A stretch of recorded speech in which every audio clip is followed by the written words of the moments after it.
अस्सलामुअलैकुम पाकिस्तान मैं पता सदर राती कलर आज की महफिल में मैं मौजूद तकरीर पाकिस्तान में जहाँ पे मैं अपनी पहचान की तलाश में ठीक है पाकिस्तान की मुनाफिन दो में दाखिल होता हूँ एक तरफ बताने का और दूसरी तरफ मैं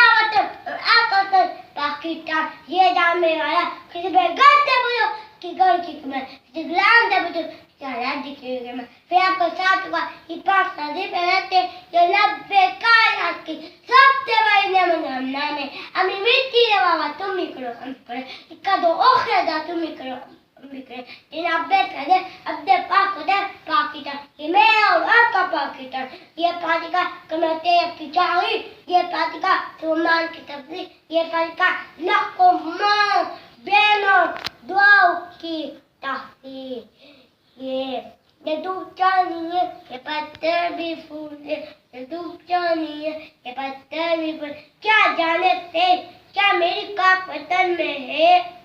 मैं मौके चाहती हूँ आओ कदम से कदम मिलाकर अभी नबी की सुन्नों को अपना कर आना बंदियों पर प्रार्थना लापे सदर और मैं मौके चाहती हूँ आओ मैं तो आकर बोले पाकिस्तान मेरी पहचान पाकिस्तान जिंदा